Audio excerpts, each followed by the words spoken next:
Hello, hello, it's a brand new day. Thursday is here, and I'm happy to say some cooler weather has arrived today, and with it, well, some of you aren't very happy with the rain, but some of you got too much. Let's talk about it in this Thursday edition of the Texas Weather Roundup.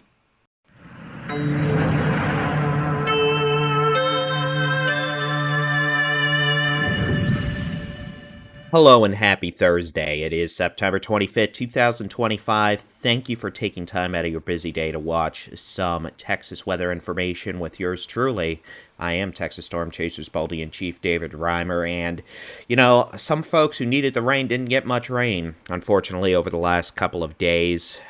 Cool front moved south, cut off moisture a bit early, and with that, some folks are disappointed. It's going to go down as one of the drier Septembers we've had a long time for some folks, but on the flip side, at least it wasn't 115 degrees. On the other end of the spectrum as well, Laredo ended up with nearly 7 inches of rain overnight with flooding, some pretty substantial flooding. It sounds like we had a lot of reports that water was getting near houses. Roads were running like rivers, so I hope everyone down Laredo's okay, but it's unfortunately just the name of the game sometimes, and yeah, I don't expect folks to be happy about it, but, well, Mama Nature's going to do what Mama Nature's going to do. Let's get into the weather forecast for today and tomorrow with the high resolution rapid refresh model. This will take us through today, tonight, Friday night into Saturday morning. Now, we still have a few storms that'll be ongoing through the afternoon across parts of the Rio Grande Valley, deep South Texas, the lower Texas Gulf Coast. That activity could have some dangerous cloud-to-ground lightning, locally heavy rainfall, and gusty winds. Otherwise, after that moves out this evening, focus for the next several days in terms of any precipitation chances will be maybe an isolated shower in southeast Texas, but for the most part, the western quarter of Texas, the borderland, the Trans-Pecos, the Big Bend, the Guadalupe Mounds, and the Davis Mounds. That's where we're going to see a majority of precipitation chances confined over the next several days. Everyone else, dry weather expected. Wildfire danger over the next several days from the Texas A&M Forest Service, generally low. We are starting to see a little bit of an uptick in south-central Texas, the Brazos Valley, into East Texas, especially on Friday and Saturday, with moderate to locally high fire danger possible. Now, the tropics are going to have absolutely no impact on us here in the state of Texas for the foreseeable future. There's nothing in the Gulf. There's nothing in the Caribbean.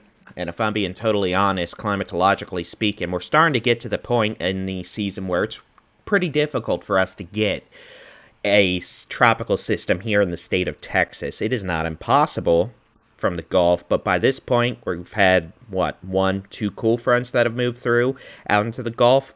Typically, that is the kind of season ending point for us, but there's always an anomaly in there, so we'll always keep an eye on things, because Mama Nature's going to do what Mama Nature's going to do, but, well, typically if we start having issues in the Gulf, in October, November, it's usually the eastern half of the Gulf. But, of course, we will be keeping a close eye on things. In terms of what we have right now, Hurricane Gabrielle is approaching the Azores out in the eastern Atlantic as a hurricane. That's moving east-northeast away from the United States. Humberto, we've never had to talk about that before, wink wink. I'm showing my age here. Is moving northwest. We'll talk more about Humberto in a moment. The western system has a high probability of becoming a named tropical storm in the next several days. Could even become a hurricane next week. That is going to be moving over the Bahamas, and then eventually it could be passing dangerously near the eastern United States, the Carolinas and Virginia, around Wednesday and Thursday of next week. Now, let's talk about Humberto specifically. Here is the forecast in the National Hurricane Center. It is intensifying and expected to become a hurricane tomorrow as it moves northwest. It's going to become a major hurricane by Sunday and then begin to weaken a bit by Tuesday as it moves northwest, passing west of Bermuda. Now, shortly after Tuesday, it's expected to get pushed north and then northeast, turned away from the United States. based on the current projections. That's a pretty high confidence forecast. That alone would result in dangerous rip currents, increased tidal flows for the eastern United States, the Atlantic-facing seaboard. The system to the west, though, kind of adds some complications because these systems may actually become close enough in distance, both intense enough to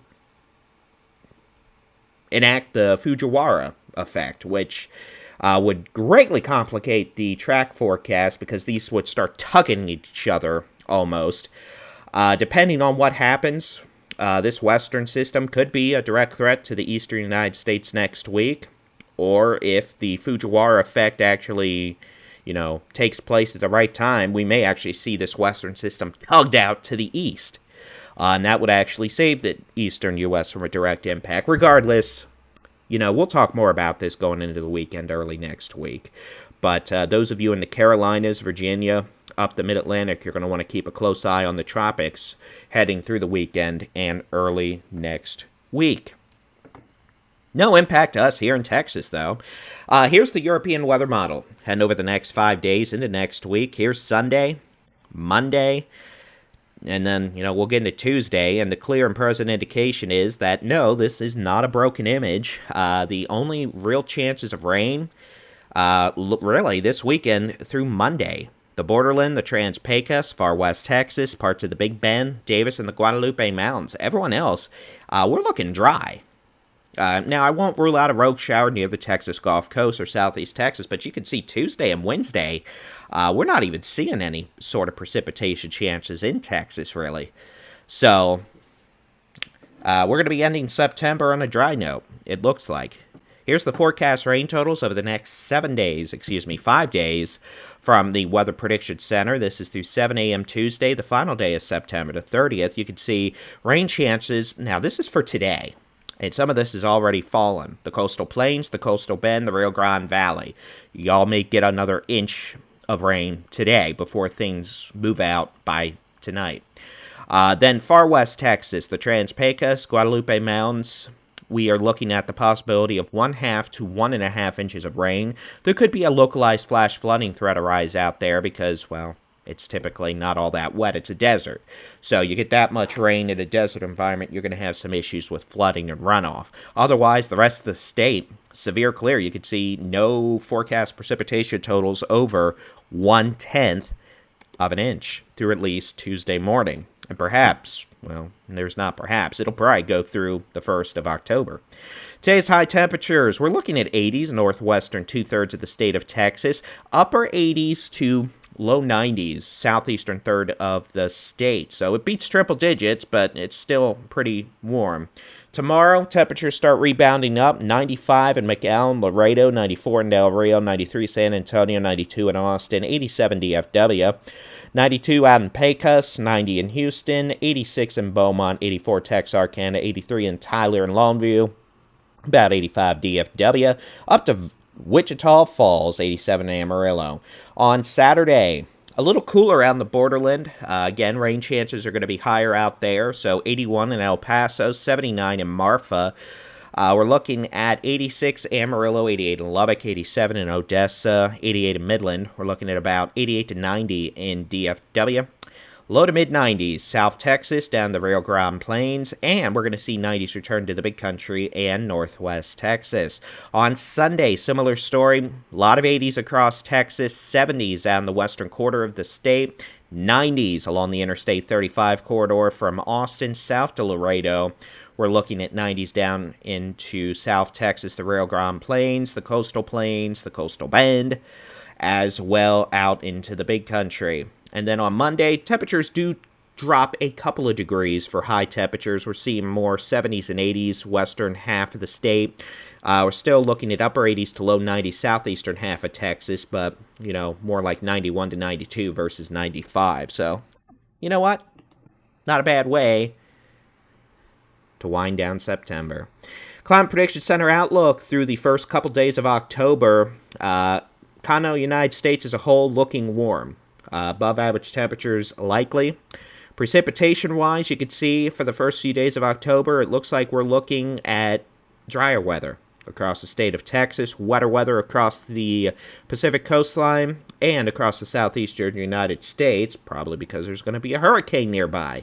So that's going to be it for your Thursday edition of the Texas Weather Roundup. Thanks for taking time out of your day, and again, we definitely do appreciate it. You can just get your local weather forecast no matter where you are in the United States with the free Texas Storm Chasers mobile app. Just search for Texas Storm Chasers for your download apps for your device. If you'd like to watch some live weather, cool music, you can do that at texasstormchasers.com/live, or simply click on, well, the YouTube channel you're watching this on, and the live video will be there. You can search for Texas Weather Live as well with that. So that's it. Y'all have an amazing Thursday. We'll see you tomorrow morning, Friday, to round out the week in this final, almost week of September. That's it. I'm done. I'm out of words to say. The ability to create words has gone. Adios, au revoir. I'll be Jazane. Bye-bye, and God bless.